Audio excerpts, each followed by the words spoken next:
Keyboard? Well, that's entirely up to you. Visit theshelterpetproject.org and hear more about Hamilton the Pug, Toast, and Keyboard Cat's amazing adoption stories. Start a story. Adopt a shelter or rescue pet today. Your perfect pet is just a click away at theshelterpetproject.org. A public service announcement brought to you by Maddie's Fund. Join the club that gives you stuff. Hey, thanks! Radio Loyalty. Here's how it works. Just click on the Radio Loyalty banner right now and sign up. Then, you keep on listening like you already do. But now you earn points. Those points add up, and you can trade them in for stuff in the Radio Loyalty store. Earn more points by sharing your station with friends on Facebook and Twitter, answering surveys, and by using the apps in the New Players App Store. Pretty simple, right? Radio Loyalty. Click that banner to join now. Well, Jason, I've got to tell you, you're pretty much everything this company is looking for in an entry-level candidate. Great. Your resume isn't quite what we're used to, but you've got a fantastic work ethic. Thank you. And I'm impressed by how you carry yourself. So, should we talk about the job? What? The job? Oh, sorry. Yeah, I have no way of recruiting or even meeting you. This interview didn't happen. It may sound ridiculous, and that's because it kind of is. There's a huge pool of talent your company is missing out on. Meet the grads of life. Who are they? Talent worth knowing about. Young adults of unique determination and experience. An ideal fit for your company in an entry-level position, internship, or even mentorship. They might not have every qualification you typically look for, but they're exactly who your company needs. Man, we really could have used him. Don't miss out on a resource many innovative companies have already discovered.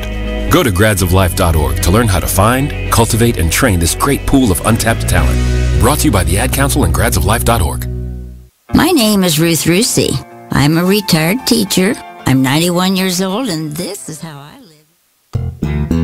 Artist Exchange. The Artist Exchange. The Artist Exchange. The Artist Exchange. The Artist Exchange. Artist Exchange Live. The Artist Exchange. The Artist Exchange. The Artist Exchange. Starts now.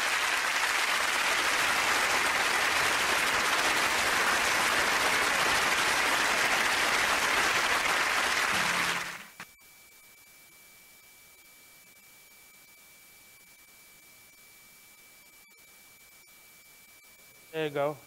Welcome to the Artist Exchange Radio Show here live only on BeExposedRadio.com. After almost 2 months without glasses on, I have my second set of eyes, and the world just looks new and clear and crisp. And hopefully, as I subside my nerves in deciding whether or not not deciding whether or not I'm actually getting LASIK, but I'll still be wearing glasses, but it will just improve my eyesight. So I won't be wearing bifocals in the next 10 years. But with that being said, welcome to the Artist Exchange Radio Show. Any updates that I want to make? Other than Mama Linda joining me on Mondays, she's a storyteller. She's the president of the Baltimore Griot Society, and she's been so since forever. Actually, she was a griot, and I remember her being a griot when I was in elementary school. So she has been doing this for a number of years, and she'll be actually bringing on a number of other storytellers and mainly seniors in a series called How We Got Over. It's brought to you by the Peel Center that both of us are partners with, and she will be coming on interviewing a number of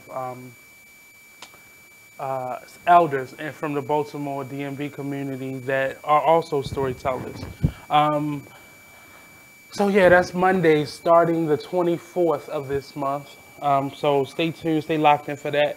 If you've been noticing, I've been posting a lot more on the Instagram page as well as the Facebook page. And I'm going to start doing more posts inside the Artist Exchange group page as well. I've just been sharing everything most of the times. But I'm trying to rev up the content and the traffic to the radio show page as well as the Instagram page. Just to bring it up a little bit more. It had gotten kind of slow a little bit, so I'm just trying to push it a little bit. So if you have not already, subscribe to the Artist Exchange page or even the Big Exposed Radio Show page. definitely do so. Tune in, stay locked in for updates. I have some really good giveaways coming up soon from a couple of companies that will be coming on and actually partnering with us. So stay tuned. Maybe some tickets, maybe some products, maybe a meal. You just never know. Just some hints to what's going on.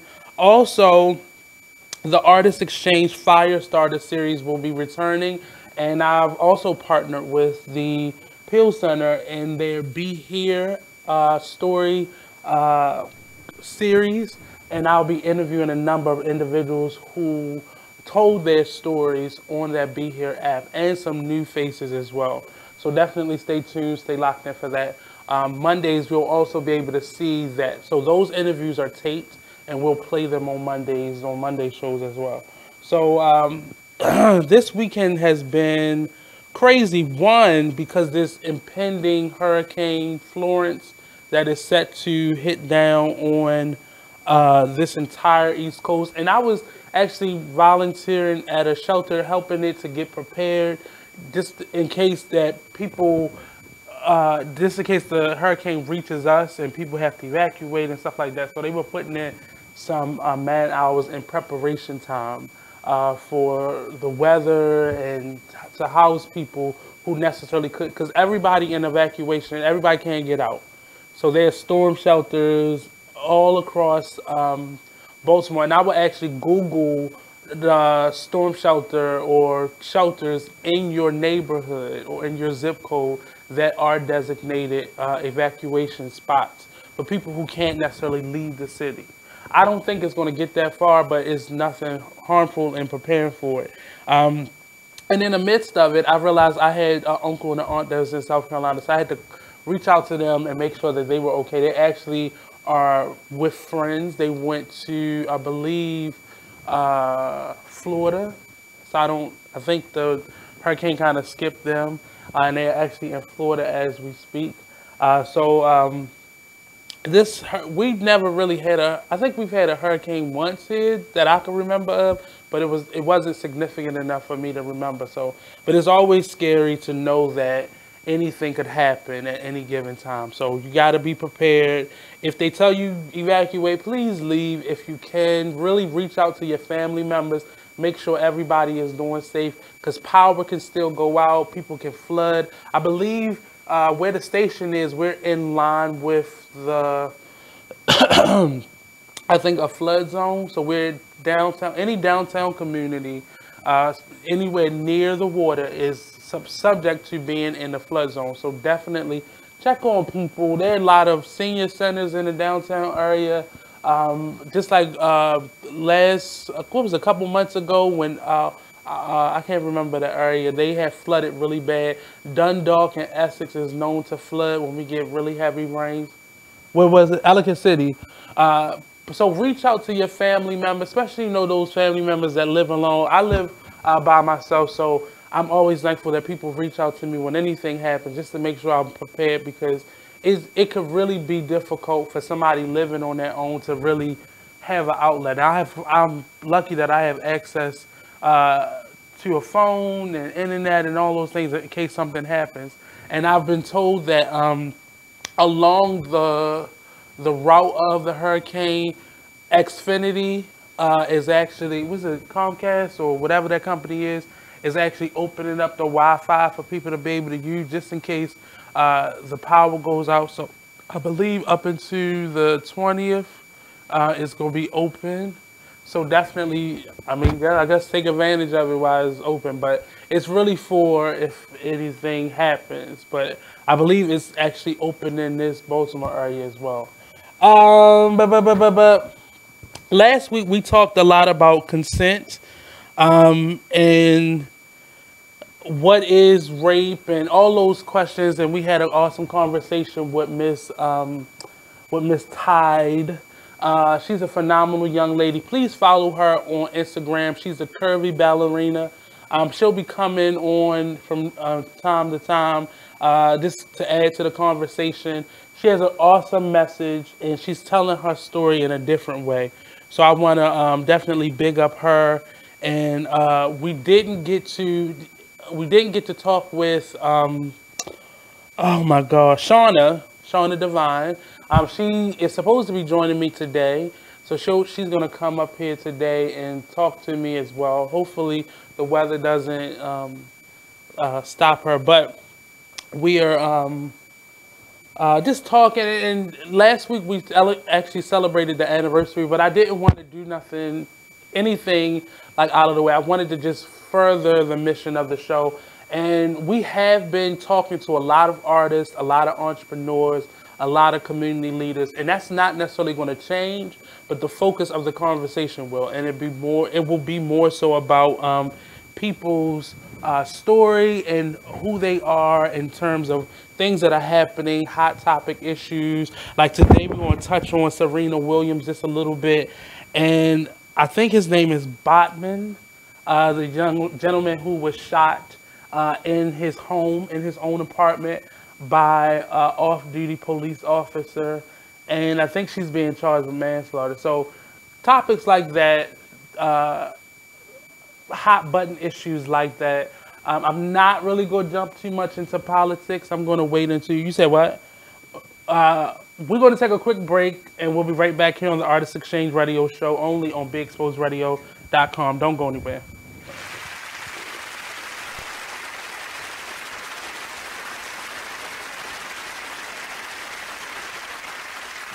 The Artist Exchange Radio Show every Friday, 7 p.m. to 9 p.m. Every Saturday, 12 p.m. to 2 p.m. Real artists, real talk, real live on BeExposedRadio.com. I was meeting with a friend yesterday, and I've gotten to the point where don't ask me a question because the truth is going to come out.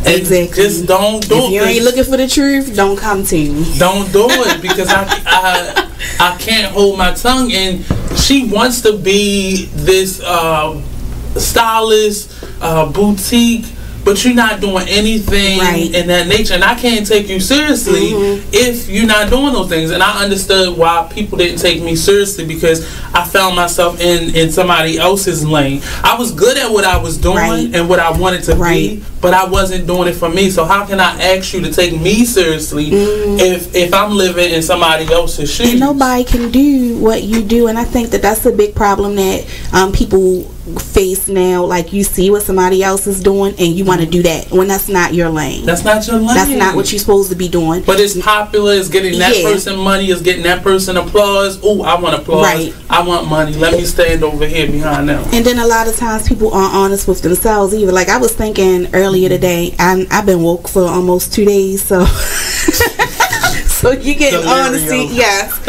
and I was thinking, like, the Artist Exchange Radio Show. Only in the forest can you see this. But nothing beats the moment you see that. Cool! That's your child's eyes opening up to a world of possibilities. There are some moments only the forest can inspire. Find yours at discovertheforest.org. Learn about forests near you and discover cool things to do when you go. And you might just see this. Visit discovertheforest.org. Brought to you by the U.S. Forest Service and the Ad Council. You're now listening to BeExposedRadio.com. Check out this fire flashback. Within our community, we got to look at ourselves and love and support each other. However, when we bring color into the perspective, we are no longer looking at each other as equals. We are dividing ourselves even more so than what society divides us. We're already divided with inequality, not unequality, but inequality within a system that is meant to keep us down. Here we are yet again doing things that are detrimental to our survival and sustaining of fruitful living. We're causing more mental health issues upon ourselves in our own society, in our own communities, by talking about the difference in complexion, even when it gets down to the point where we discriminate upon each other. I've often felt that I have been discriminated against, even with my own people, when it comes to me going into a business that is black owned and black operated, and I get up service and then I never want to return. You are listening to BeExposedRadio.com.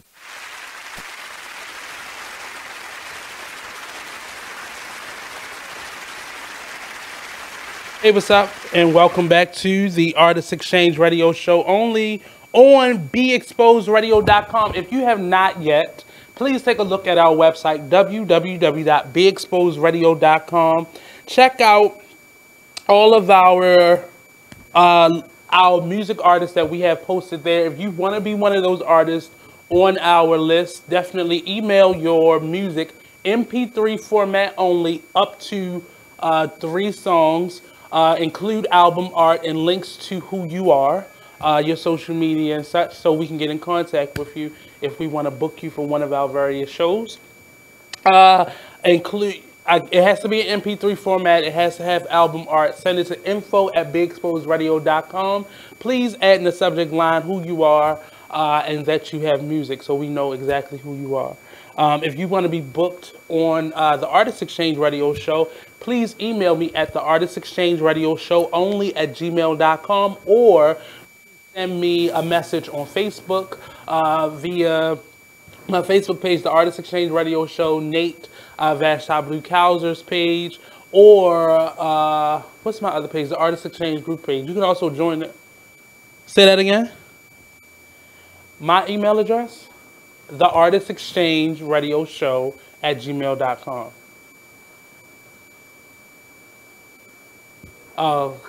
Today, it's been one of those days. But yeah, if you want to be a guest, definitely email me. If you're looking for a place to bring your show, we are Hot BXR. So definitely bring it down here, downtown at the harbor, the inner harbor. I'm sorry. We're not just one of the downtown communities. We're actually at the harbor. But submit your information to us at info@beexposedradio.com. If you have a show, if you're looking for a new home, if you don't have a show and you have some ideas, definitely come to us. Or if you had a show and you want to revamp it, bring it back, this is definitely the place for you. Come on down. We have a lot of slots available for you to be able to broadcast your show live every week. So come on down, join the team, get in where you fit in. So I wanted to get into, I had a couple of issues I wanted to get to before I talked about where I'm at. And of course I left the sheet and I didn't print it out. So I'm just gonna jump into, first of all, there's a campaign that Time Magazine is doing for teachers. And it's basically showing you the stories of a few teachers that kind of represent all the teachers at large. And I'm an art enrichment teacher at various after-school programs and a couple during the school day programs. And there's a difference between a full-time teacher and an enrichment teacher.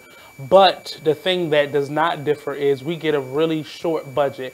And I can imagine with the budget that I get to buy supplies with, and often have to go into my pocket or into my stash of supplies and pull from, teachers get just a little bit more than that. And I'm surprised that a number of their supplies have to come out of their pockets. And teachers relatively, if you're single, you're young, 20-something, 35,000, 44,000 sounds like a lot of money. But if you have a family, you have a home, all those things, that's not enough money to sustain yourself in the cities, the economy that we're in today. Not even just specific areas, but just the overall and the general economy that we have today. $35,000 is not a lot of money. We're talking about teachers who are being laid off every few years or so when there are budget issues, and then being rehired when there's a surplus of children for some reason, or a specific area has the money or the know-how to be able to, just the budget to be able to hire on more. But teachers are being laid off. Raises aren't being given. The schools are being shut down and kind of condensed. So you have to go through all those things on top of trying to live and do just normal things. And I'm going to go into one of, so on the Time articles, they're releasing them.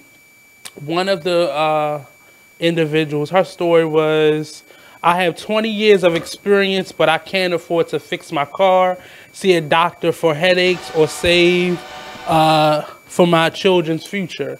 And I'm a teacher in America. The other lady spoke about my child and I share a bed in a small apartment. I spend $1,000 on. You said what? No, it was just too far in my ear. She said her child shares a bed. She spends up to $1,000 in supplies. I've been laid off 3 times due to budget cuts, and she's also a teacher. So they did about 15 interviews with a number of teachers from across America, and mainly most of them have those stories. And most people would think if you work at a private school, you probably make more money. And it really just depends where you are. Like I know here in Maryland, teachers in PG and the DC area make more than the rest of, like compared to Baltimore City, and probably like Eastern Shore teachers, they make a little bit more than certain teachers. But again, the cost of living in that DC area is astronomical. So I'm quite sure a number of those teachers can't even afford to live near the schools that they teach at. I know I had a friend who was a substitute who had to commute from Baltimore to DC because the cost of living was too high for him to be able to afford. Even though the paycheck was relatively good, he couldn't afford to even live near where he went. So he had like an hour and a half, almost 2 hour commute every morning, getting back and forth to work. And it's really, it's something that I don't think people are really looking at or care too much about, but it is who we, like, it's how we're living right now, and teachers are really strapped. And a lot of people, I think, let me go back, because a gentleman made a comment and he said it's no different than any other struggle, but I guess we're focusing on teachers. And I asked this gentleman, he commented on the post that I made about it on Instagram, and I asked him, did he have children? And he said he had 4 children. He lives in an urban community, a city community, city setting.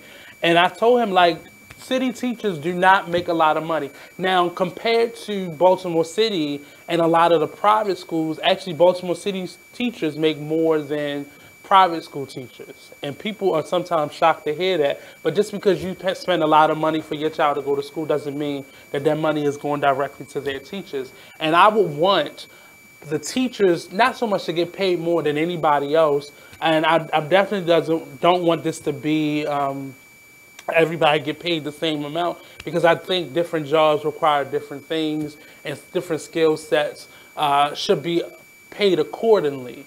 But I want children to be priority. So the people who are nurturing those children, your children are often with their teachers more than they are with you. So you should want them not only for the sake of paying childcare, but paying for your child to be getting an education so they then can take care of you or be the leaders of our country. We have a community right now where a lot of young people have not gotten the necessary tools that they need. I know plenty of people my age that can't read, that can't write a decent sentence structure, that can't communicate effectively because of the school system that they went to. Now, I'm not saying send your child to private school or send your child to a charter school, because it doesn't always equate to your child getting the best education, because it really sometimes boils down to your child's learning style. And sometimes public schools have a little bit more resources than private and charter schools have. Most times charter schools don't have the resources to be able to give your child learning disabilities, IEP type of nurturing. So it's more benefiting, unless you have money to be able to have all these wraparound services. I really suggest keeping your child in a public school setting. And that's why our government right now is trying to eliminate those things, because they cost money, because they're extra, they're in addition to, but those services have always been afforded to children in public school systems. But I'm going off a little bit. But teachers are very crucial to our children's nurturing and just how they get information. I know just this being a art and theater teacher for a number of years, there are children that come to school that don't have supplies, that aren't prepared, whether it be their hygiene, their clothing, the fact that they don't have anything to eat, and they're only getting their meal there. There are a number of schools that offer now they're offering the ability for children to be able to clean and wash themselves at school. But there are a number of students that come to school that have not gotten their homework checked at home, that now we're at the point where, like in Baltimore City, they're not even sending children home with homework. They're doing more class projects and more things that are over time. They're not getting nightly homework assignments anymore, which I think is detrimental because a lot of children can't read. A lot of children can't do basic math, basic writing skills, basic comprehension. And it's very sad that now parents are fighting hard for their children to be able to wear a pair of Nikes because of this Colin Kaepernick endorsement, but you're not making sure your children's school is taken care of. And it's little things like that that I see as contradictory.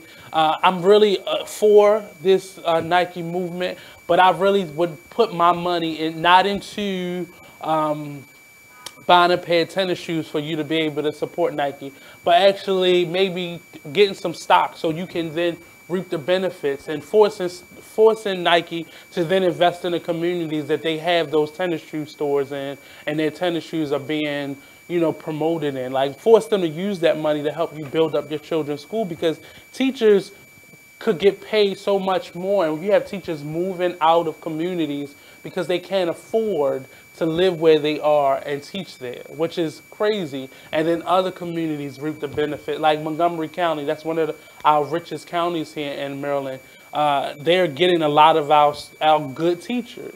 They're getting a lot of our good teachers because they're being able to afford them. And I think I just read something where they're even putting a cap on the amount of homes that can now be built because they don't want their schools to be overrun with students. So that's how I think that's how we should pay more attention to, and that's how we should pay attention to our students, and paying our teachers affordable, livable wage and giving them regular increases, I think will bring about change in our community in terms of the education and the children. I think a lot of the other things are important too, but I think it's very important for children to get a nice, decent education, and it prepares them and allows them to be able to kind of compete with students once they become adults in higher education, if they choose to go to college, so on and so forth. I was blessed to have been in a program starting through elementary school all throughout high school, and then college I chose on my own, but I was afforded private school education. And I'm gonna say honestly, it is a difference in the education. I remember the second half of my junior year, I had to go to Walbrook High School. I had an issue at the school Archbishop Curley that I went to, and when I say I did not want to go back to Curley, but I did not want to exist at Walbrook High School. When I say it wasn't even apples and oranges, it was like apples and rocks. Like, it was such a difference in the educational system and the quality of education. The teachers were good, but there were fires being started in the bathroom. You said what? Now, baby. You was the food now, baby. You was the food now. You was the food now, baby. Yeah, it was. It was definitely a learning curve for me. And I had, as a junior in my first semester, I had taken so many classes that as a junior at Walbrook High School, I was considered a senior with the credits that I had. They only, I think it was like 2 classes that were named differently on my transcripts that I had to then in like class and one ninth grade class. But other than that, I got to go home after maybe like 2.5 hours because the quality of learning was so different. I'm not going to say whether it was better or worse, but I'm going to just say it was different. And just the standardized testing, because I didn't come from a school system that had those same standardized testings, I didn't have to take the test. But it was children on there who had been taking this since they were in middle school that was taking the same test over and over and over again, and they weren't passing it. And it was wild to me to be able to do this. And as much as I didn't want to go back to Curly, I had to go back. I didn't want to be in that system anymore. I didn't want to exist in that environment anymore. Hey, LeVar. Hey, Rebel. Yeah, I just didn't want to. And I'm not putting down the public school system. I'm just saying it's a big difference. The environment may be similar because you have young people in both environments. So people are going to get in fights. They're going to be discriminated. Those things are going to happen. But the quality of education, I don't want parents to be strapped anymore. We're already having to pay high utilities, and the cost of living is so high. I wouldn't want to force a parent to go bankrupt just because they want to send their child to a decent school, and I don't think they should have, because people are already paying taxes for just paying taxes, and a portion of those taxes are supposed to be going to the educational system, and we're being told every day that it's not enough students in the city, so they're having to condense buildings. My aunt wrote in last week, and she was one of the managers of the maintenance program in Baltimore City before they laid off a number of them, like they could afford to do that. And how the AC units and all those things were going wrong, and they're letting these things happen. So they have a reason to shut down schools and build brand new schools. But if you have money to build brand new schools, you have money to pay teachers. You have money to make these adjustments now. So if all these things are happening, why aren't we building more schools? They just finished building the school right off of North Avenue. And I'm quite sure that school was given a lot of private grants and a private funding for it to be able to look the way it does. It looks like a mini campus. It really does. It's an immaculate school for it to be an elementary, middle school.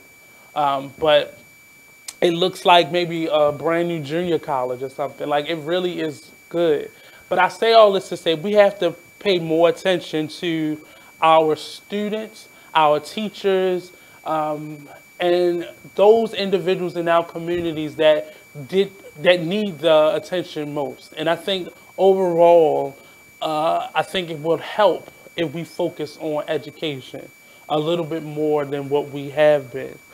Just like they took a large piece of the budget federally to be able to give to that ISIS program, I think they could do the same thing to our educational program. Now, the federal government does not control our local school system, but I think something needs to happen. Somebody needs to step in, not the current administration, but definitely somebody needs to step in, because I think overall the way teachers are being treated is detrimental. Now, on the higher educational level, what's her name? Betsy DeVos was in litigation over some grants and funding that they have been keeping from a number of universities across the country. And I believe it was little information on it, and they're still releasing information. And I'll probably speak on this on Monday, but on next Friday, I mean. But there was some litigation in some grants and funding that they were holding from a number of universities that then cost them more money. So she actually lost the case, and now they're in the deciding process of what's going to happen.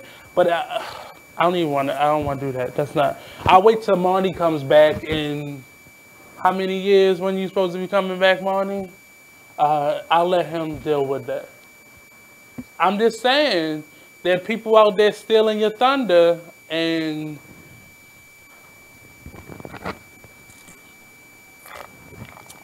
I'm just saying, when you job, then people take over your job, and they get to be on CNN and Omarosa and such with them. I'm just saying, that's what happened. Are we, how much more time we got about 4 more minutes. So I think I talked about teaching way more than I really wanted to.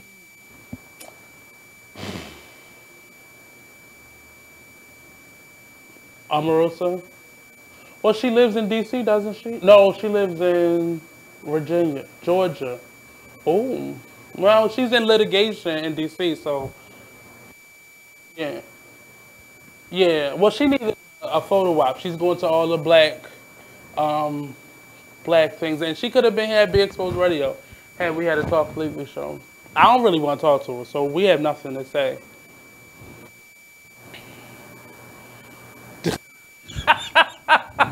Not 10%. Not 10%. And only whole food.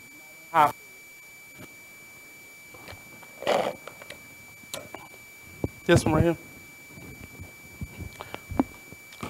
But I just realized, so I'm going to speak a little bit on Omarosa because I did finish the book. Have you finished the book yet, Lonnie? No.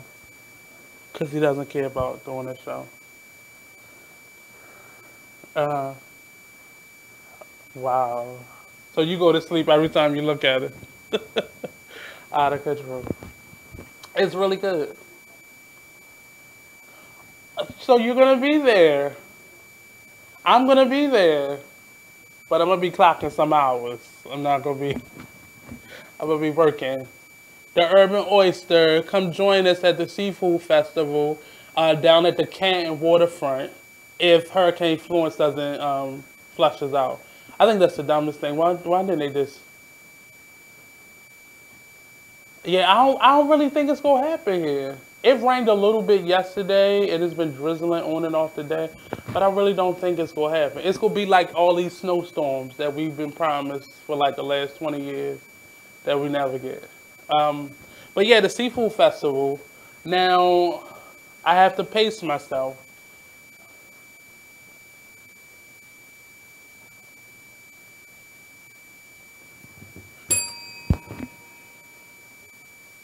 I mean, that's just an excuse for you not to be consistent. That's all I'm saying. So, I'm just saying, like, you could have had that exclusive Omarosa. Now, the View to Gotta, she'd have been ran through. The book, to me, was awesome. Then she been releasing these little videos. Did you see the video that she released on The View? He's gonna be impeached. Yes. Yes. The audio that she released. But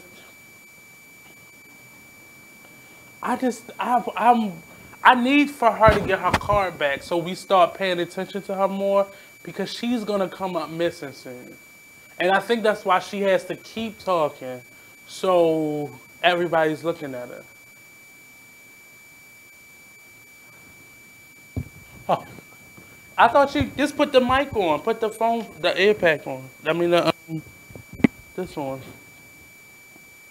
That's Marnie. He once upon a time in a long, far off land, he had a show called Talk Lately.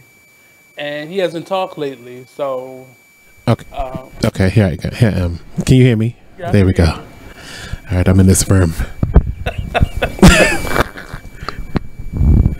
I can't. What was the question again? Well, for me, I'm afraid of her safety. Because I feel like the moment she stops talking, she gonna come up missing like a number of these other individuals. I think as long as she keeps talking, she'll be just fine. She can't let herself fade into the background because that's when she will go missing. Yeah, because it was another gentleman. I forgot what his position was. He found him in a river. She got 200 recordings, so she could release one every week. She's good for the next 5 years. But she need to keep talking. You can release those things all she wants to, but she need to tell somebody else who have her beneficiary where they at so they can do it because the moment she stopped talking, it will be the moment that she... Oh, well, we're going to take a quick commercial break. We'll be right back here on the Artist Exchange Radio Show, only on BeExposedRadio.com. Don't go anywhere. Wanda. Bye-bye. Are you thinking about getting your GED diploma? Well, here at the GED Pep Talk Center, we've got a number of pep talks that can motivate you. Sometimes things don't always turn out the way you want them to. You know that feeling? People look at you and don't believe in you. You want some gentle encouragement. Then you're on your way to your GED diploma and a better life. But I know they're probably just a little bit nervous. You can find it in yourself to take that first step. You can improve your future. You can do this. I know you can. You need to start pushing yourself. Now get your game face on and take the first step towards a better life. Hurry up! Don't make me repeat myself. Whatever level of motivation you need to get your GED diploma, we've got a pep talk that's right for you. Call 1-877-38-YOUR-GED or visit yourged.org for your pep talk and find free GED classes in your area. GED is a registered trademark of the American Council on Education. Brought to you by Dollar General Literacy Foundation and the Ad Council.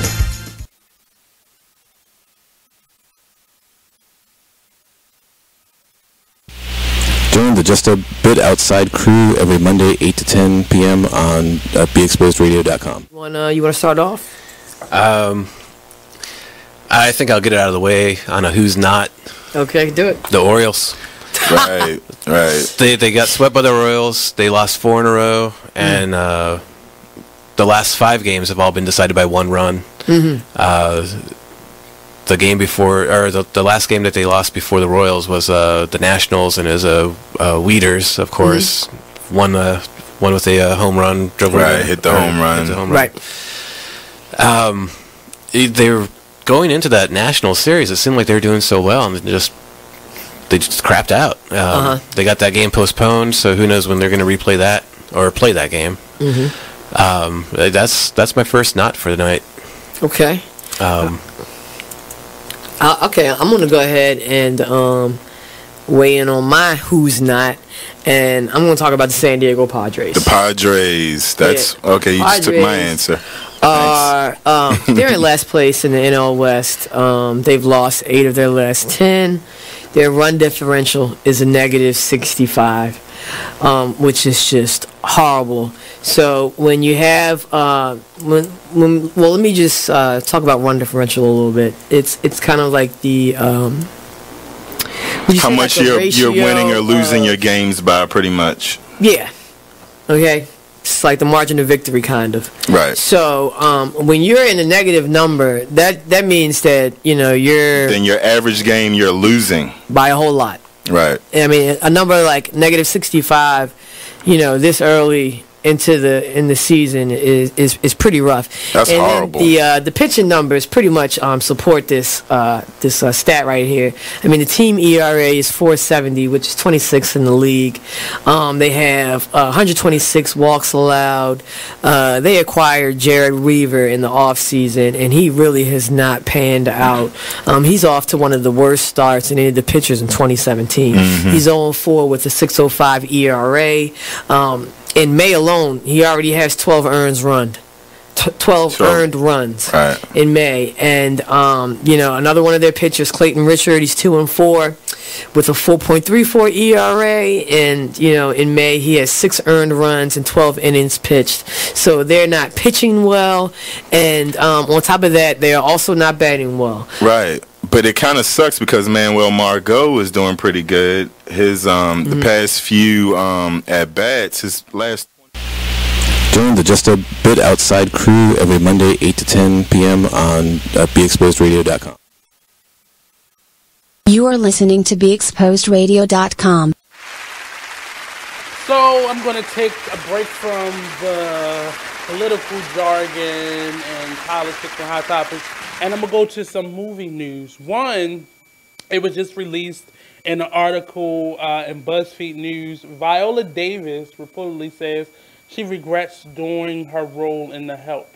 It did not portray a nuance of this same stereotypical black maid character.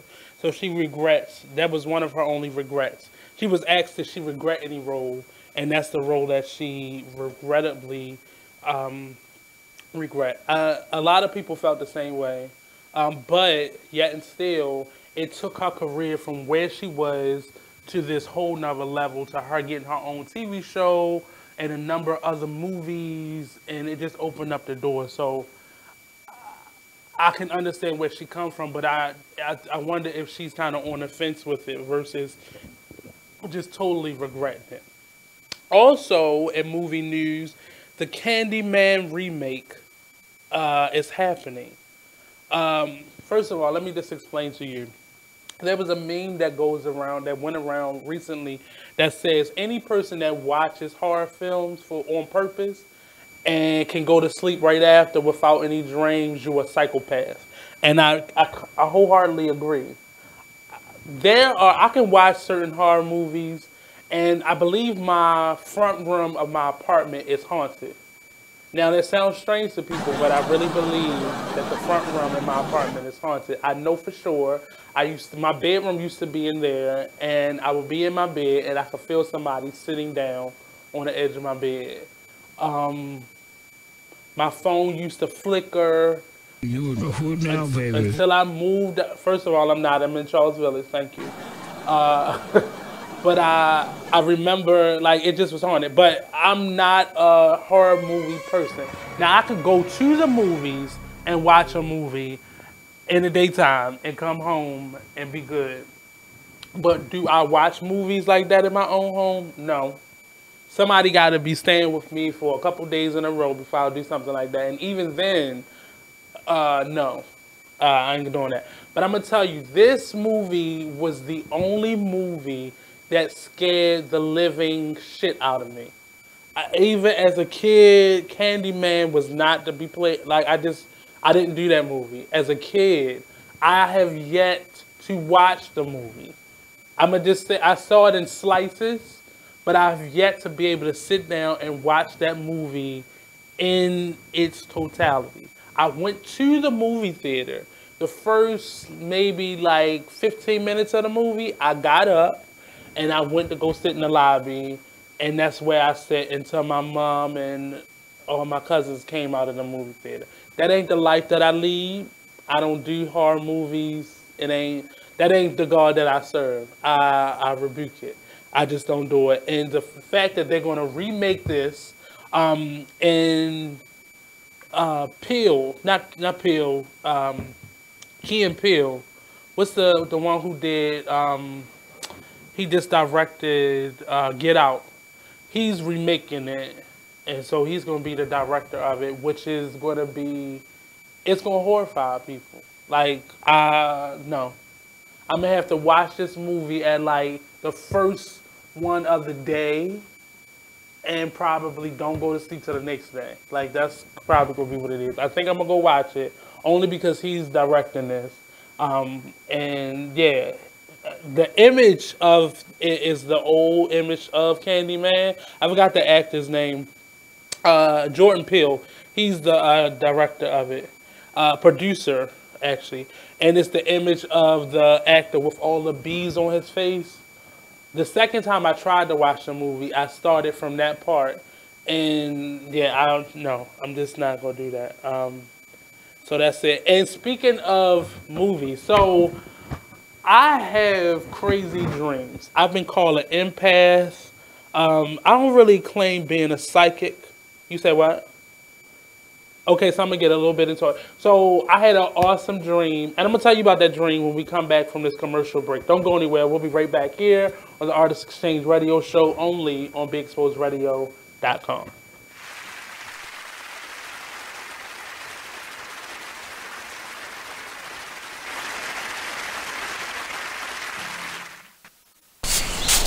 Whoa. The moment my son saw a redwood tree. It's huge! Is the moment I knew that for him, You can't even see the top of of that thing. Even the sky has no limit. There are some moments only the forest can inspire. Find yours at discovertheforest.org. Learn about forests near you and discover cool things to do when you go. Your moment is out there. Find it at discovertheforest.org. Brought to you by the U.S. Forest Service and the Ad Council.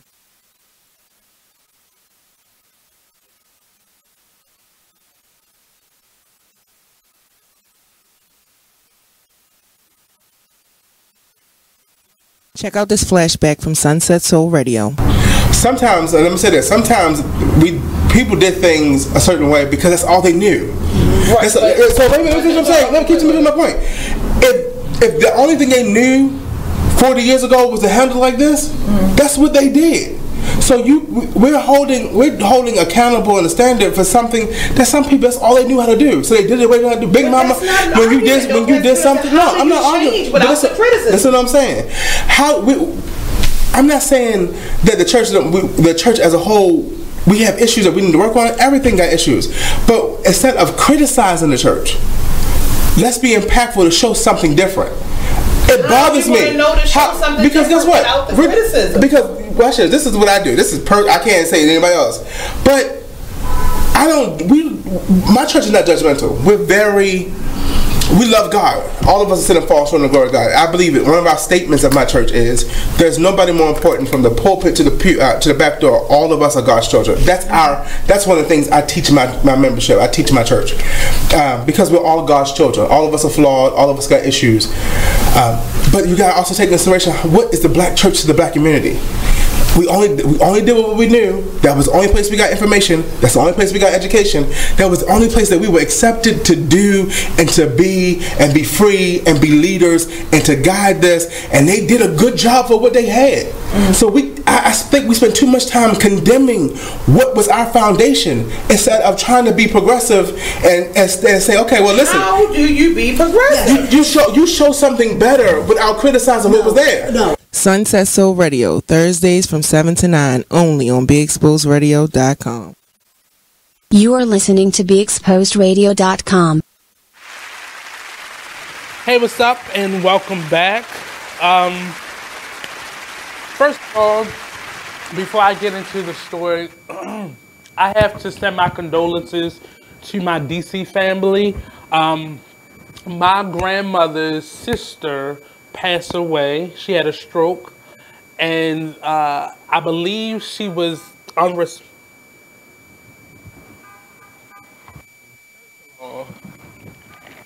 lemonade. It's resourceful. They didn't buy brand new styrofoam cups because this can be reused. Thank you. And I can put some nice art supplies in there. Thank you.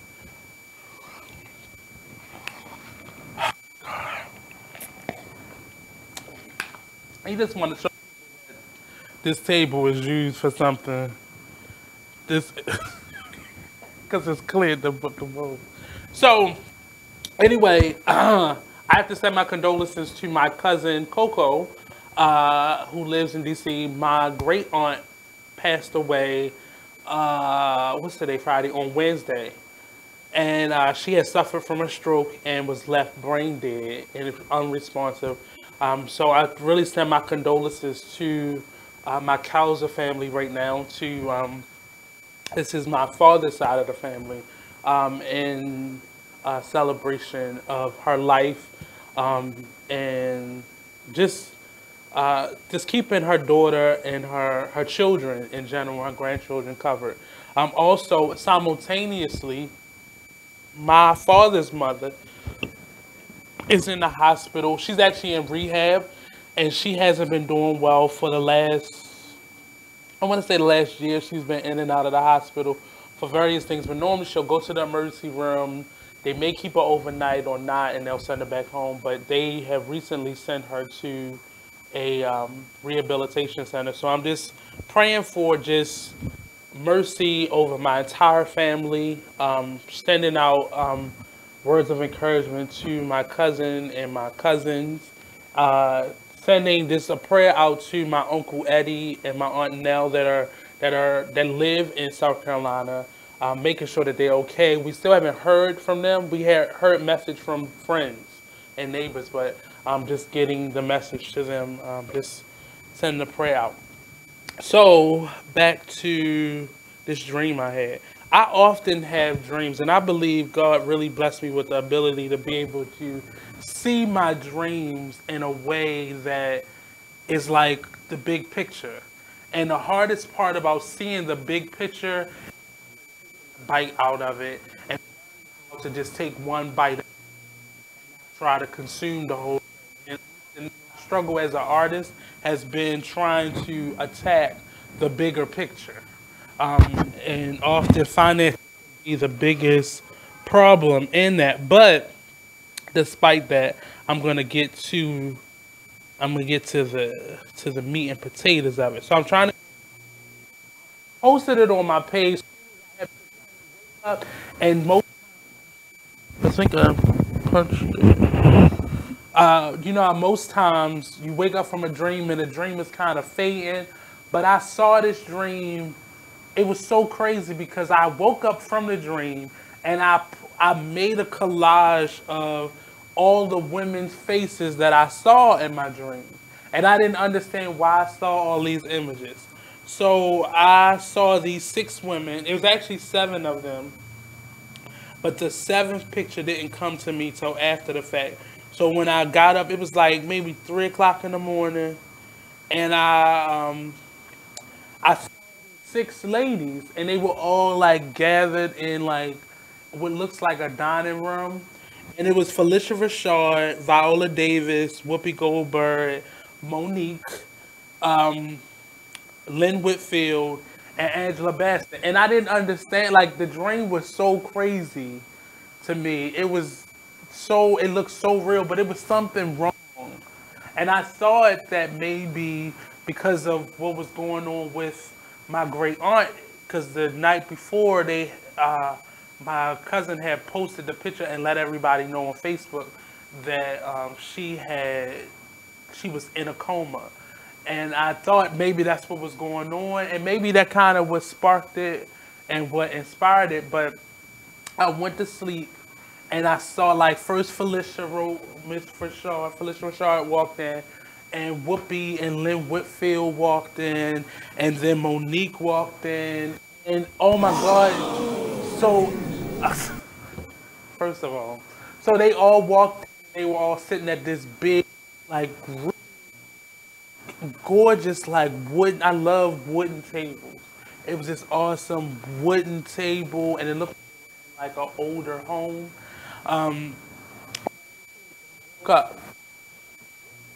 It took me probably like 5 minutes to kind of collage it because I didn't get that, you know, and in my mind, on the other side,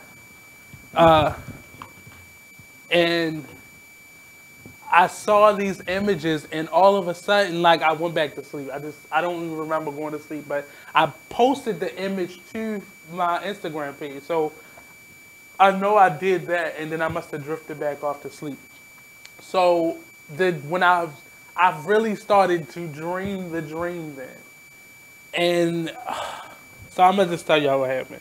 So this became my dream cast. So I just casted this movie that I have not written, nor have I did anything with, other than came up with kind of the front page synopsis of it.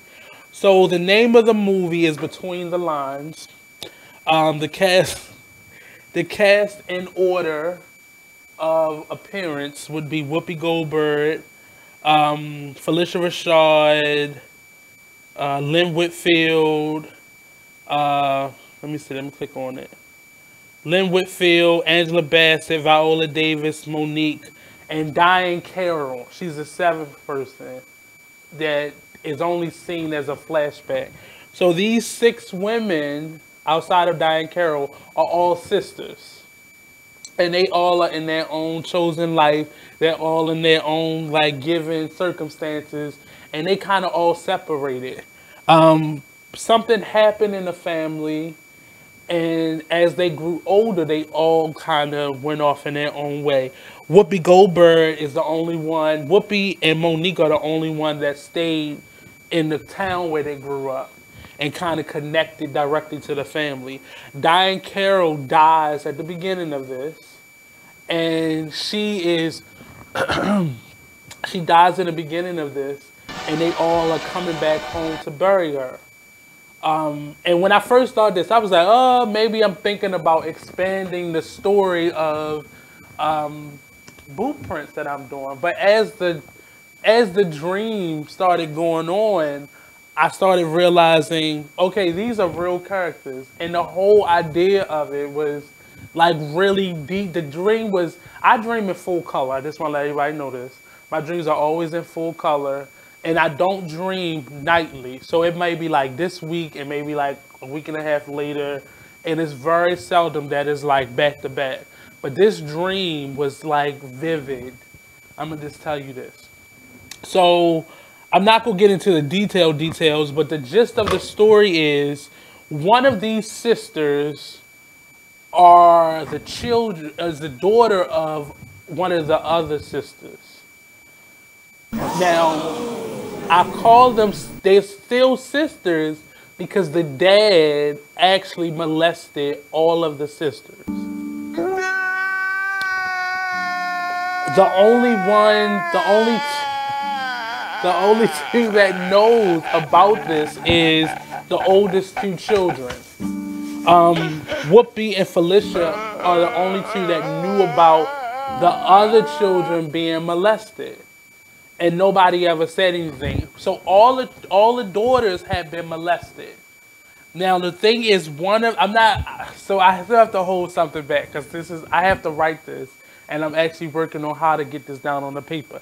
But one of the sisters who also was molested had a baby with the father, and that is Monique. Monique's character is the bastard child of one of the sisters and the father's encounter. So all of the sisters have had a sexual relationship with their father. All of the sisters have had this relationship with the father. The secret comes out in a book that Viola Davis's character plays. And she is a drug addict / writer.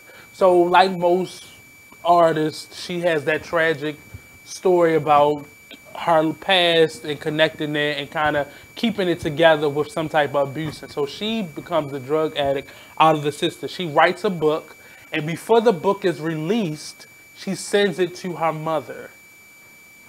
So her mother, I guess, reads the book, kills the father, and nobody knows what happens to him. Like nobody, so none of them are connected to the family. In my dream, there were like stories of maybe people were calling home, but they never wanted to talk to him, so they never knew what happened. And the book had only been out just got finished maybe 3 months prior, and the sister Viola sent the book to the mother to read first. So the mother kills the father because she read the book and finds out that she had been molested. So the mother only knew about this one sister based on the book, but the book tells about all of the sisters being. So we find out that Viola also knew, but the other sisters outside of Whoopi and Felicia don't know that everybody else has been molested. So the other sisters don't know that all the other sisters went through the same thing. Monique doesn't know that she's really the child of one of the other sisters. So Monique is the youngest sister. Whoopi is the oldest, then Felicia, then Lynn, then Angela, then Viola, then Monique. So let me get this straight. Yeah. Monique's father, I'm kind of confused because is Monique's father her grandfather? No, Monique, right. No, Monique's father is also, well, I guess that would mean that's her grandfather then. Yeah, so I guess I didn't think about that, but that's So this is her similar to grandfather that news story that I told about being married to your father. I don't and not knowing about it. You know how you go to sleep and you hear certain things, and I think the last thing that I saw, I was watching the show, so I may have heard that, but when I this would be kind of the full story, because remember that was a real story though. That was a real story, right? Right. So this may be like the full story of that, if that happened. And it's when I say I went to bed, and when I woke up that morning, I just was like, I gotta write this down. And the first thing I left my journal here at the station, so I just grabbed my phone and I just started writing. But I didn't even remember that I had made this collage, which was scary to me because when I woke up, it was on my Instagram page. So I was like, oh my God. So I made this collage the night before. Well, I woke up.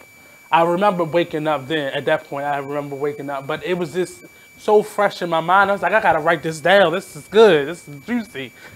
But the whole story is surrounded by the mother dies. And when they come home, they find the father in the deep freezer in the basement. So that's how they find the father. But the mother has already passed away at that point. So they don't know how, they find out that the mother killed the father, but they're trying to cover this up. So the story then becomes they burn their mother, but they're trying to figure out how do they get rid of the body? Do they get rid of the body? Do they tell somebody? So they all find the body. Well, Whoopi Goldberg character is the person that finds the body, and then it's kind of revealed that the mother is the person who did it.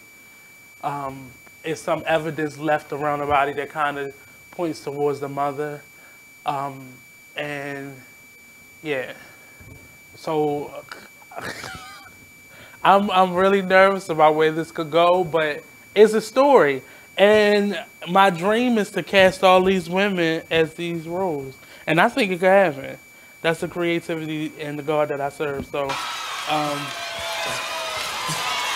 maybe it could be a Be Exposed soap opera. You just never know. Lifetime original, the Be Exposed Lifetime original series. I don't know. I mean, you trying to be a benefactor, Marnie? You trying to be the producer? I mean, we need a good budget there. Let me see a script. I'm telling you, like, this shit was so crazy. Like, you know how you try to force yourself to stay asleep? I did not want to wake up. I could feel myself telling myself, you got to stay asleep. You got to stay asleep. And the crazy thing is the rest of the story did kind of fuzzed off, I guess, as I was waking up. But that's where the story kind of ended, and them trying to decide what to do with the body. Knowing that if people found out... What's interesting that I just heard, when I, from listening to it, what I heard is that it could fit a whole bunch of genres. Yeah. Comedy. Yeah. Drama. Yeah. But the way the characters are, it was forcing, like, I didn't want so the thing Mystery. With Monique, so the thing with Monique is a little delayed. She's not like she's not like her character in Precious, but she's a little delayed. In that remember The Secret Lives of Bees? Yeah. How the sister was a little delayed. She was a little, I didn't want to say she was retarded, but she's just a little delayed. So she is always under Whoopi Goldberg's character, who is the oldest. Jennifer Hudson, you talk about? Yeah, was it Jennifer Hudson? Wasn't she the one that was slow? I think it was another sister. Jennifer Hudson is the one that took care of that sister. So, the other light skin one, not Alicia Keys though. Yeah, they're the other one. So that was kind of like who Monique's character is, and that was kind of my way of kind of like bringing Monique back into the spotlight a little bit. She may be the only one that says yes to this. I'm just being honest. And Whoopi may say yes if I like stalk her enough.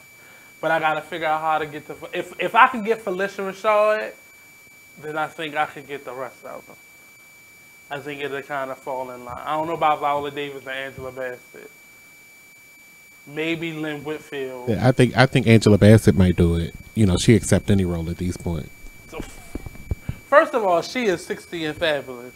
I agree, but she's also on TV, and she got like 3 movies getting ready to come out. Right. She got that show 911 on Fox. So I could get her on the theater side. She was a theater actor, so I've seen her on stage before. So. And she probably got 6 Broadway shows. I mean, she's busy, but she'll do it. She takes anything. Yeah. She does. She's the only one out of all those women that's always working. That's always got something coming out. But the crazy thing was I saw like their names. Like Whoopi's character name is Dorothy. Felicia's character name is Lucille. Lynn's character is Beatrice. Angela's character is Ruth Ann. Viola's character is Shirley Mae. Monique's is the youngest, and her name is Vera. And I know where those names come from. You ain't nothing but it. So you ain't nothing but it. So Whoopi's character is she owns an adult daycare center, and Monique's character kind of works with her because she's delayed. She's like in the Chimes program, so it's like. That's her keeping a good eye on her, so she works with her. Because Monique is kind of stuck in her 16-year-old mindset. Like, she's really childlike. And I think she could pull it off. Felicia Rashad's character is like, she's an opera singer. Like, she's well-traveled. She's like the diva of all the sisters. Break. Oh, I got to get back. We're going to take a quick break. We'll be right back here on the Artist Exchange Radio Show only on BigExposedRadio.com.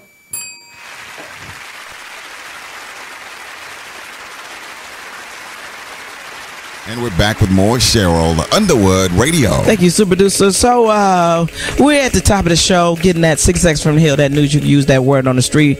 Our favorite country lawyer, better known as Judge Harry Sutherland, is away. He will be back next week if the Lord says so, and if his heart is in it. Also, somebody called me and said, "Why are you not talking about the fact that it's Congressional Black Caucus Week?" Because I'm not going. Okay. And we salute everybody. I think Cory Booker is the official chair, I think, of the Congressional Black Caucus Week, and there are a lot of political discussions going on. Shout out to our friends over at AARP because they're going to be sponsoring a number of things, and all the MPHC that will be in attendance at the Congressional Black Caucus, where they have the Council of Presidents meeting at the CBC. So we know there's a lot of work being done, especially with the midterm elections. We're trying to get everybody ready, driving souls to the polls, to go to the polls in the midterm election. When Harry Sutherland comes back, we're going to talk about our strategic push at Cheryl Underwood Radio. We're not telling you who to vote for. Right. We just encouraging you to vote. Please vote. To vote. So within 2 months here. That's right. What's the beef that the Republicans have with Google's? The search engines. Basically, I mean, it should be everybody's beef, probably. I mean, because they're so powerful. I mean, Google's they're more powerful than most governments. I mean, they can control whatever they want to do. And if you just put one name in there, I mean, people have to be aware of what agenda is being pushed out by that particular thing. So when we see this Facebook stuff or we see this Twitter stuff that people complain about, is that something? Yeah, but in the big picture, Google is, and I'm not saying they're doing anything wrong. Is Google bigger than Facebook? Oh, it's bigger than everybody. Okay, as far as news-wise and pushing like a. So when you type in something, the first few things that pop up is being controlled by Google. Yes, their algorithm for their narrative of what they want to put through there. And so President Trump complained about this. I'm sure he has. Yeah, quite a bit. Because you put his name in there. Because he was trying to say that it only popped up President Obama stuff. Right. So that it's liberalism. But I guess who's the more well-known and well-appreciated leader? President Obama, possibly. President Trump, they searching for him because he gives you good entertainment, and he's causing commotion. Yep. And he's causing commotion. Hey, this is 3, right? Yes, it is. Okay, Super Producer, we're going to continue our discussion and talk about some things going on around the world when we come back with more Cheryl Underwood Radio. You are listening to BeExposedRadio.com. Let me tell you, sidebar from that movie conversation. So I'm a real fat person because I can actually cook, but I don't enjoy cooking when it's warm outside. But there's a Chinese store around the corner from me, and they just opened up, so I really feel safe with eating there because I know the health department probably come in there on a weekly, monthly basis. Because I don't want no cat and dog. I'm not even gonna lie to you. There's a restaurant down the street that got in trouble for somebody got film of them putting rats, bringing them back into the store. I'm not playing that game. And they back open now. I don't know who the fuck will let somebody back open when they got footage of them taking dead animals back into the damn restaurant. But that's our health department here in Baltimore City.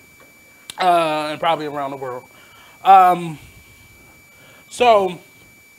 Anyway, so I discovered this meal. So General Tso's, the chicken that they use for General Tso's chicken, I asked for that, and black pepper chicken is not on the menu. So if you go to the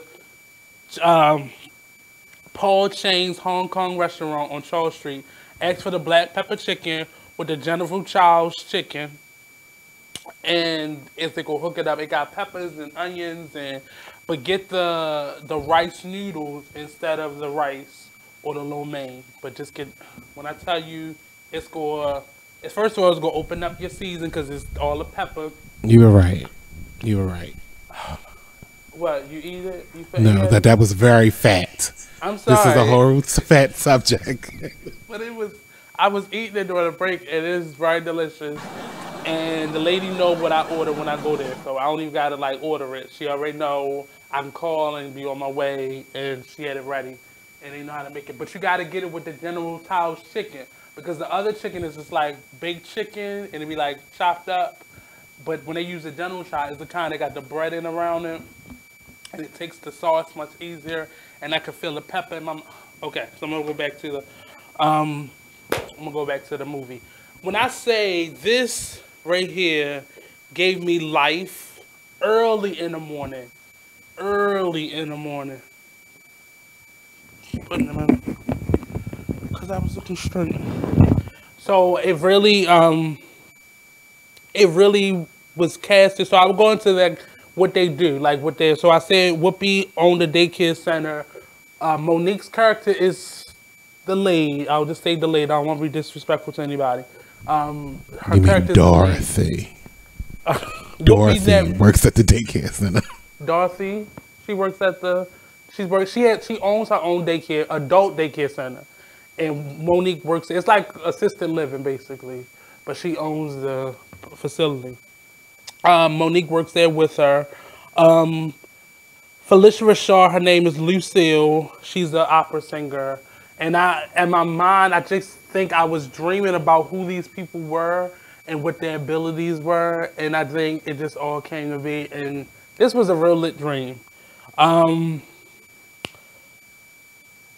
Felicia Rashad, so this is how you can tell I was dreaming.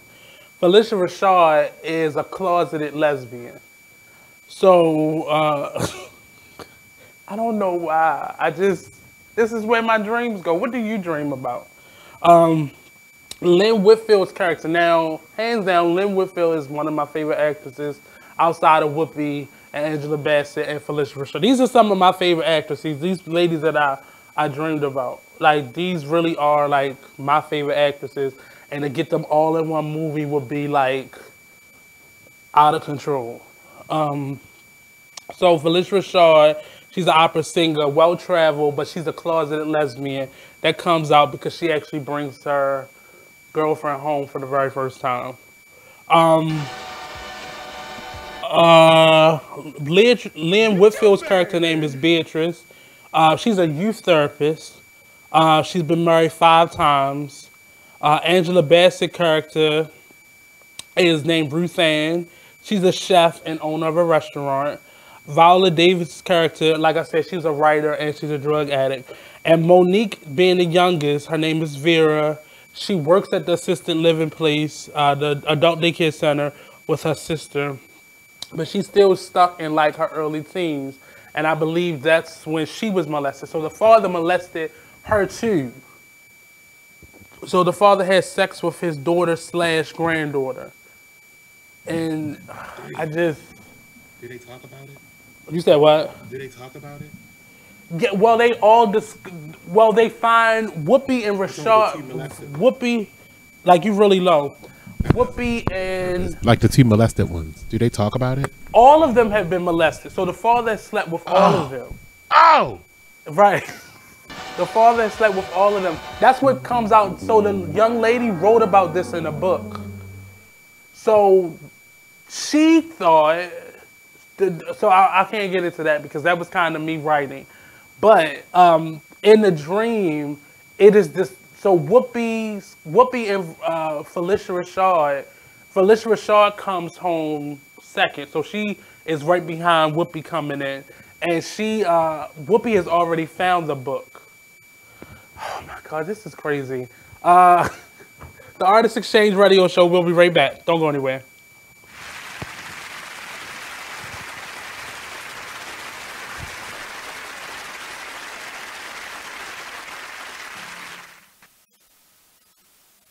And we're back with more Cheryl Underwood Radio. Thank you, super producer. Hey, Courtney Black. With all the facts. Some of them that she admits. You know, so Courtney wanted to talk about that President Trump cut $10 million from FEMA to support ICE. Yes. So while the budget is being arranged, right? Correct. I think last week we talked about, or earlier this week, I'm sorry, didn't we talk about President Trump cutting or freezing pay raises or something for government workers? Right. So I guess the issue, especially when we got Hurricane Florence. Exactly, it's hurricane season. Yes, especially when Puerto Rico has not been rebuilt. It's a document, a budget document entitled Department of Homeland Security Fiscal Year 2018 Transfer and Reprogram and Notifications lists $9,755,303 taken from FEMA's budget, about 0.9% of the agency's listed overall budget, and is given to support ICE. Now, Courtney, when you brought this up, you admitted. I know the title, but I don't know all the facts. Yeah, she said it to me too. Hey, did you hear about that? Oh, okay. Cool. So the document lists the additional money was taken to help ICE detain immigrants along the southern border and to fund beds in detention centers, remove undocumented immigrants. While the country does not really appreciate this, and I'm sure that the areas and the different representatives of those areas did not want this to come out, because if you are co-signing what President Trump is doing, now I'm looking at you sideways and wondering, do you need to be re-elected or elected? Right. Yeah. Kyle? Well, some people are very happy with what he's doing, Cheryl, and that's why he got elected. Some people are fed up with our I'm going to kill the word. Because I want to call it lackadaisical, but that don't feel like how you're supposed to say it. Okay, let's go. Harry, how you say it, man? Hold on. It's everywhere. This is where you push the button. Where was that? And he say, who's that dude you always be trying to get him to pronounce, Jim? It's what? Boy. I think lackadaisical is in it. I think that is it. How you? It's not like Let me LAX spell at the it. airport. I mean, it's used right. You nailed it. Okay, L-A-K. Okay, lackadaisical. No, you said L-A-K. L-A-C. I'm sorry. Okay. L-A-C-K-A-D-A. Well, I was looking at the first putting an S word. there though. It's an S down at the bottom. You were saying lax. Yeah, like LAX. L-A-C-K-A-D-A-I-S-I-C-A-L. Lackadaisical. Lackadaisical. Lackadaisical. That's black people. It's not ask a question. It's not. Actually, it is. Amberlam. It's amberlam. Lacking life, spirit, zest. Did you hear Courtney? It's not ask a question. Actually, it is, Courtney. It actually is. I didn't want to double down on her. I didn't want to double down. I didn't want to. Lackadaisical. First use. You are listening to BeExposedRadio.com.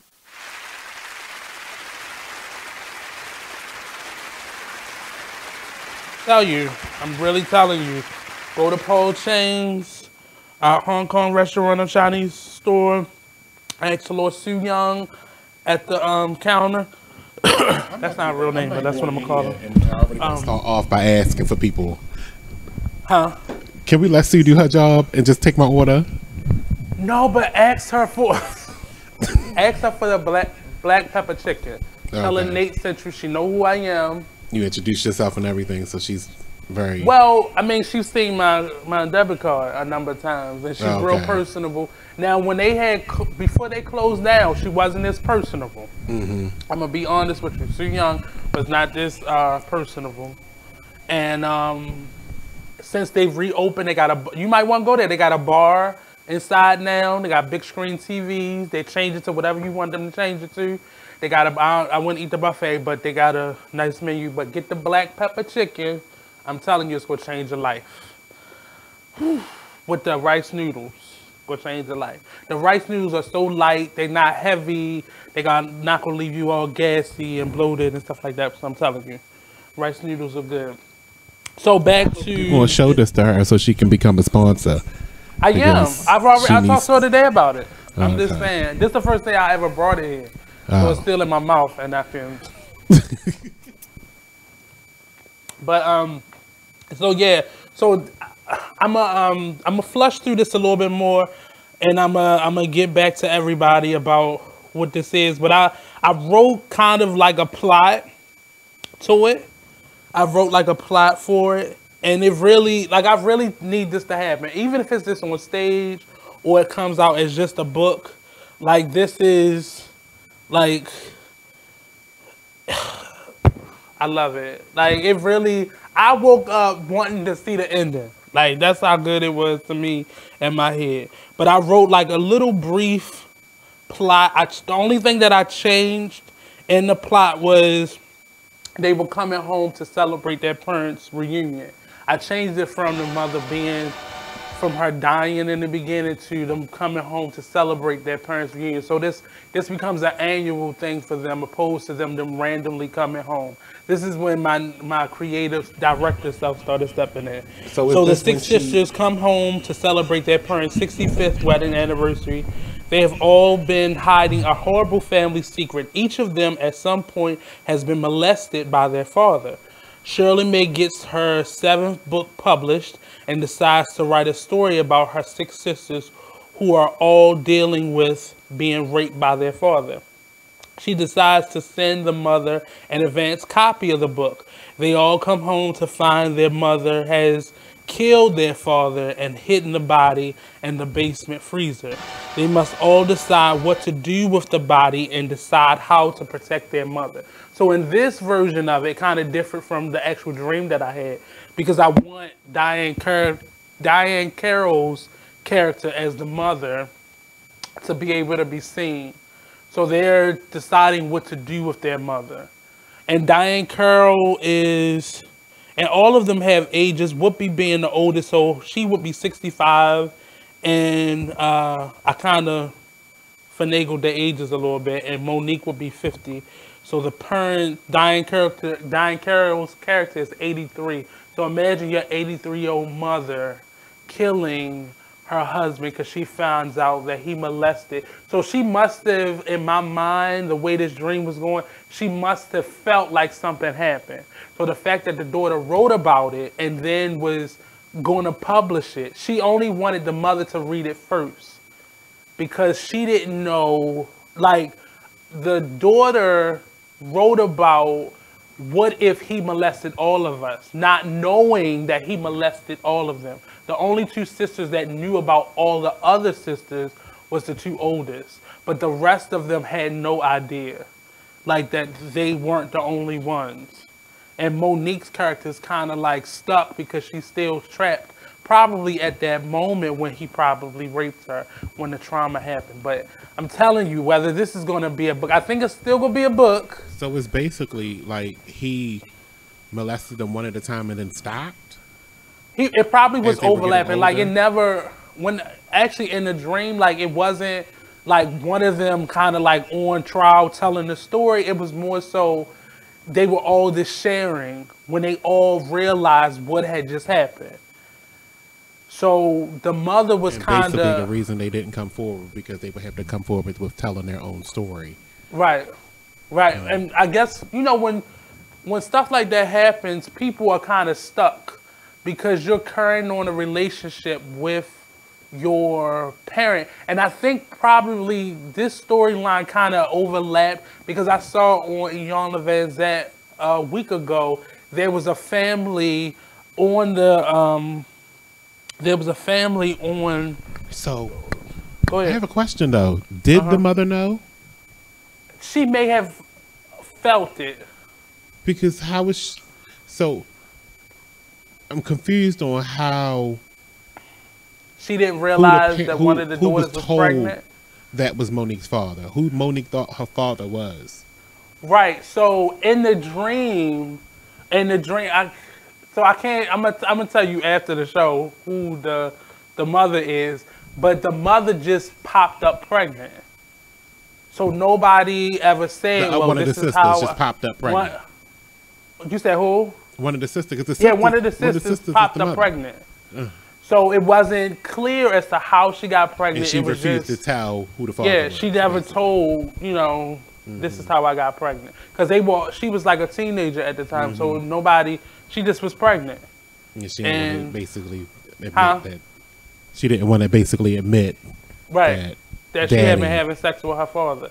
Now, the story that I saw on Iyanla, it was the brother that was having sex with one of the sisters. He had molested one of the sisters. See, the thing about this, Monique might not take this role because of her own situation.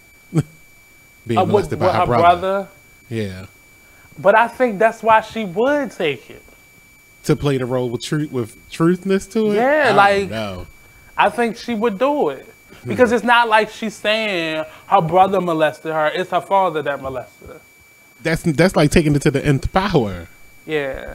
But I think the character was so, like, in the movie, I could tell how delayed Monique's, like, I just saw these people playing it. So I saw how delayed Monique's character was. And it was crazy to me watching this because, I was in the dream, but I didn't understand why I was in there in a room with them. And nobody acknowledged me. So I think I was just a fly on the wall. But I could see how it was coming out. And yeah. So one of the sisters, who is Monique's real mother, says something. Like, she admits that he was the father. So they all knew that she got pregnant as a teen, but they didn't know who the father was. So she's the first one to admit that, yes, this was the father. Did Daddy know that Monique was his daughter? Yeah, like, he was doing it to his child. Like, who else would be the father? So Daddy was a problem. Daddy had issues because he then turned around and molested Monique at the same time. Yeah. And she probably was going to be a little delayed anyway because the father had sex with her daughter. So, I mean, I guess that's not the sick part because he was already having relations with his children, taking it to the grandchild daughter. Yeah. Granddaughter. It's normally what happens. Granddaughter, granddaughter. But it's normally, you don't hear about this with blood parents and children. This is normally like the step parent or like a boyfriend or something. That's why this is to the extreme. It is. Well, life is sometimes extreme.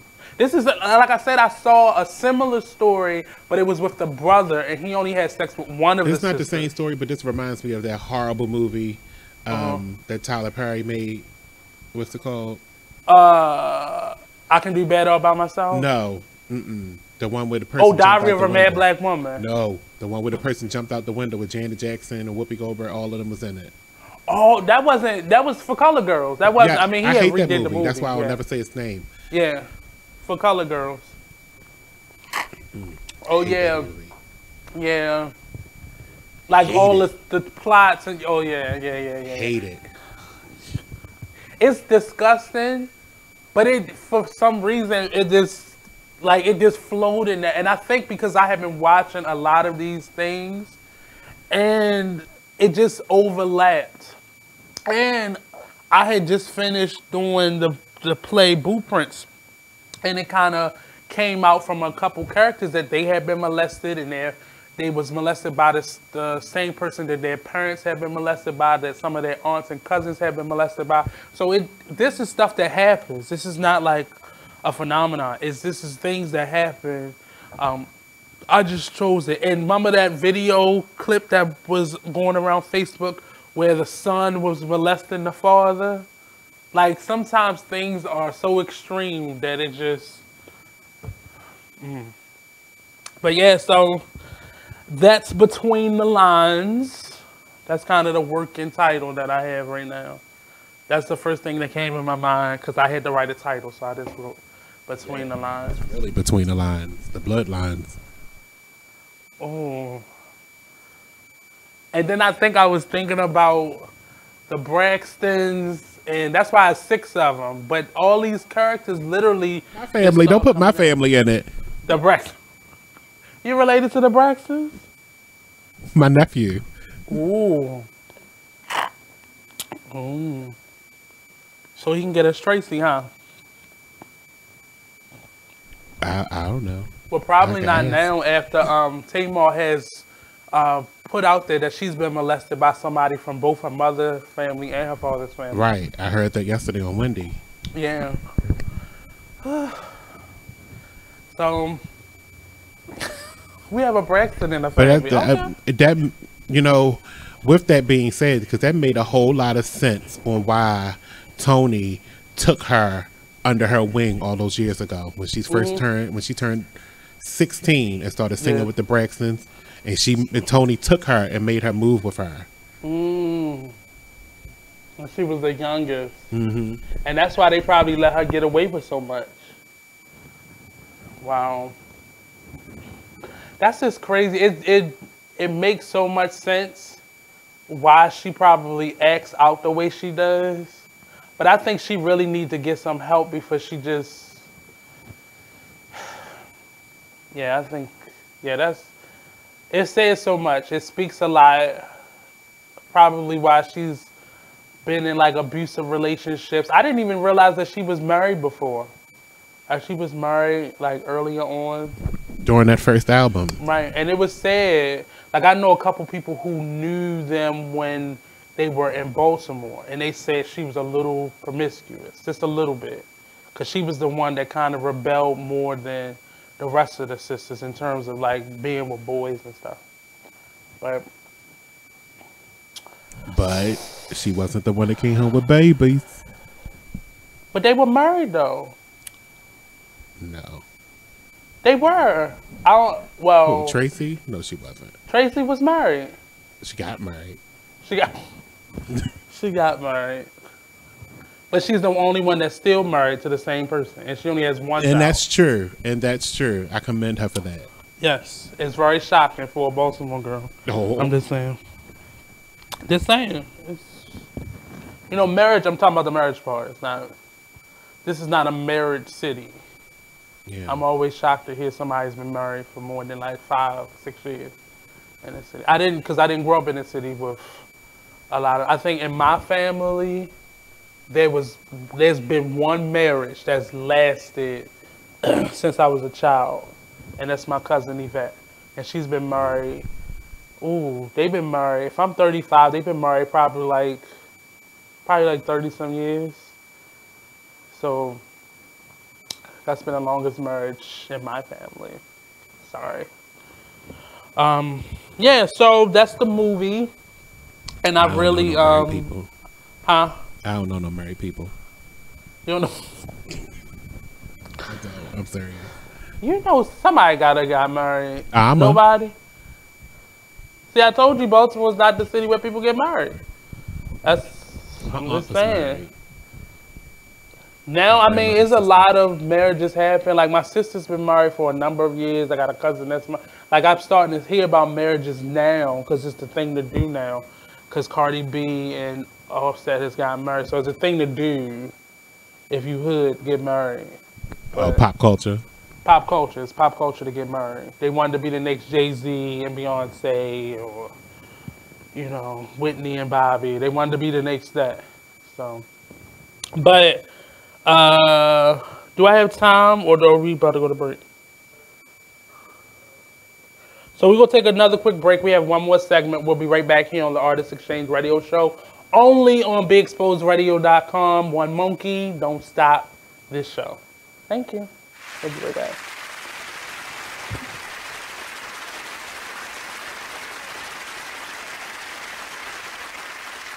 And we're back with more Cheryl Underwood Radio. Thank you, super producer. Hey, you're listening to Cheryl Underwood Radio, and you can call us 1-855-Cheryl1 or email us at CherylUnderwoodRadio.com.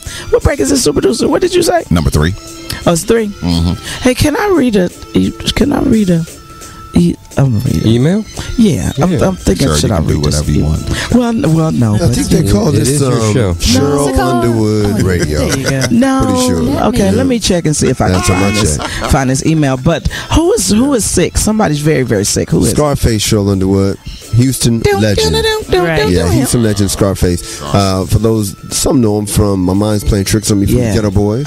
When Solo, he's one of the legends of. You know, when you think of the West Coast, you think of Snoop Dogg.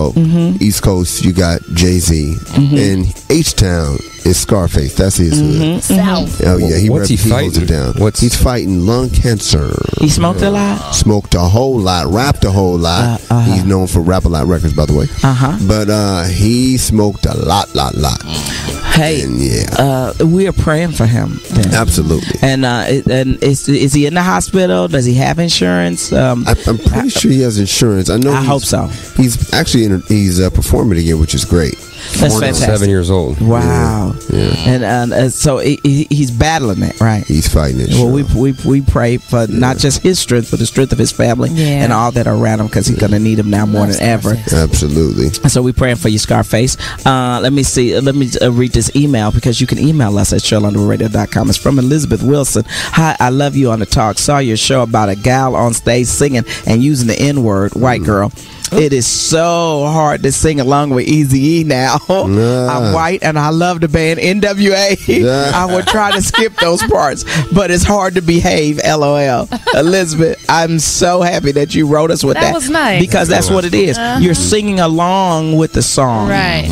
And not understanding. You can't do that. But Elizabeth, hey, Elizabeth basically made a confession on the radio. She did. Yeah. This is my confession. If Harry was here, he'd be singing confessions right now.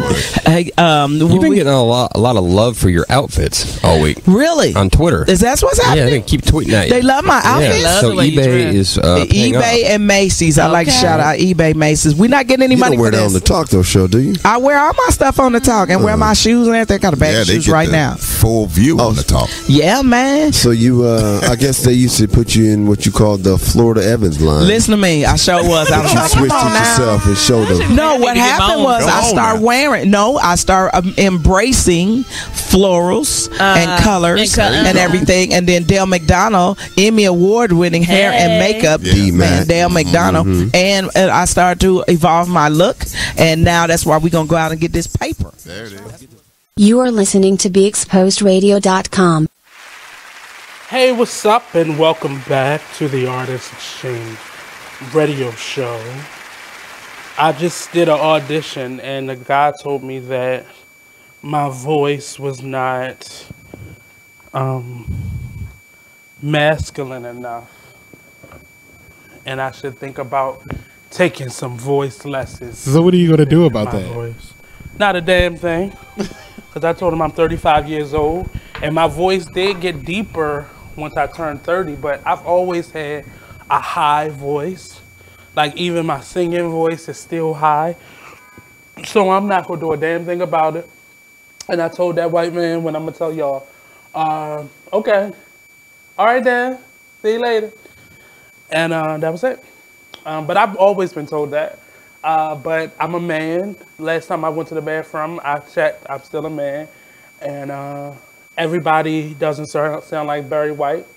And I hate when grown men tell other men to put bass in their voice. Bitch, this is what I sound like. That's what I wanted to say to that white man, but I'm trying to be more professional. Not like I was just professional just now, but that's just what I was feeling. But to each his own. Shout out to everybody that's doing their work and doing their thing. I have a new campaign going into 2019, minding my own Black-owned business. I have decided, so I'm 35, I've been 35. I am no longer going to force anybody to do what they're supposed to do for themselves. I'm making sure my cup is full and everything that's running over, that's what I have to give. I'm not chasing anybody to do who and be who they supposed to be in their lives. I'm not living for you. I'm not living in anybody else's lane. I'm staying in my lane. And part of who I am, I'm a very giving, I'm a very loyal person, I'm a very hardworking person, and I'm going to maintain who Nate Kauser is. Everything outside of that, I ain't gonna be able to do it. I had to learn how to say no and be comfortable with my no and be okay with my no. And that goes for family, friends, and strangers alike. I do a lot of stuff on my own, and I'm gonna maintain that, and I'm gonna make sure everything is good for the things that I'm connected with, and everything else, it has to go in a priority order. And if you're not in the priority, it's not happening. That goes for friends, family, and strangers alike.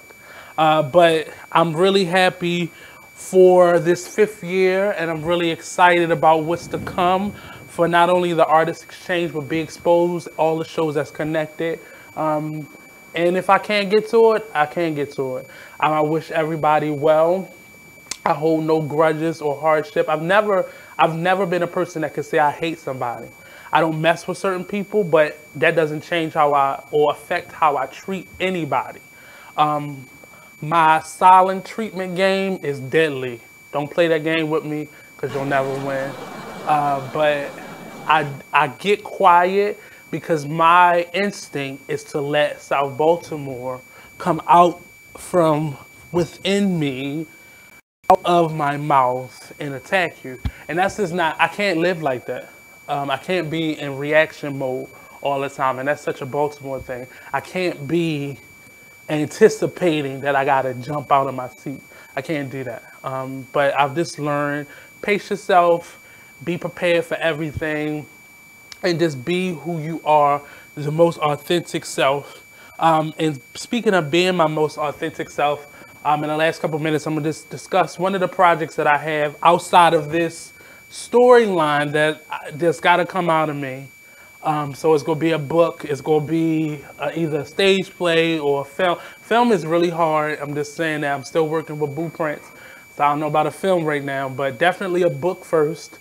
And I'll do what, the other greats have done and turn their memoir into an awesome film project or TV series. I don't know what I want to do. There's so many options, but I want to focus on writing the script and writing writing it out first. But about me and my story, I have started a project called Manifest, 365 Days, 365 Thoughts. I have to be honest, I don't do it on a daily basis like I promised, but I'm getting stronger with that. I started off strong and it kind of got real serious and it got real, and I kind of fell back a little bit.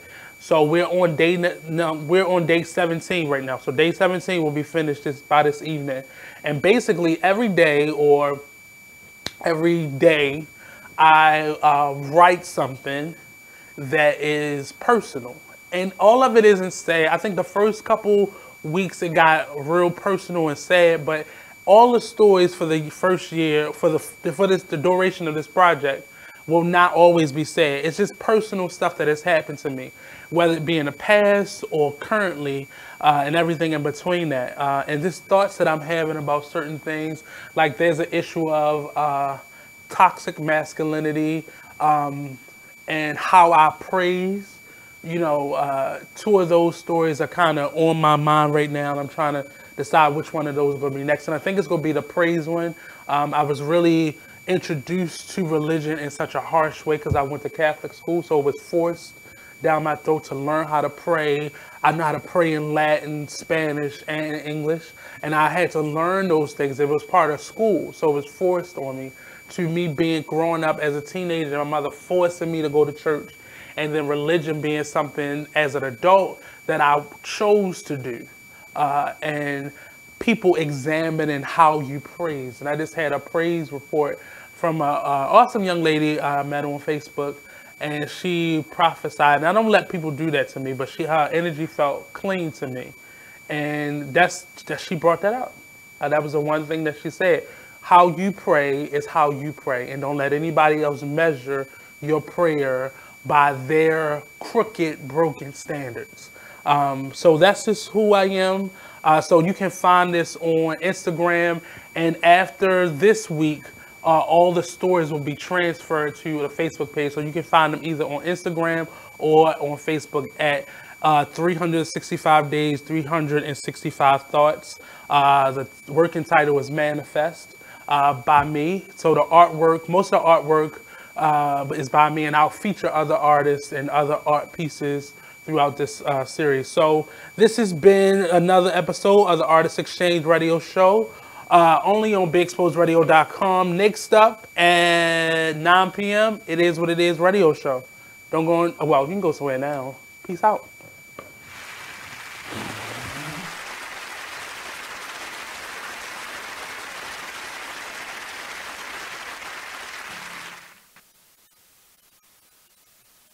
And we're back with more Cheryl Underwood Radio. Thank you, super producer. Hey, we're talking entertainment right now, but after this break, we're going to go into the sports bar where men come to talk and women come to eavesdrop. And then after the sports bar, we're going to go into, in case you missed it, and our final thoughts. And there are a lot of people calling going, what is the house party?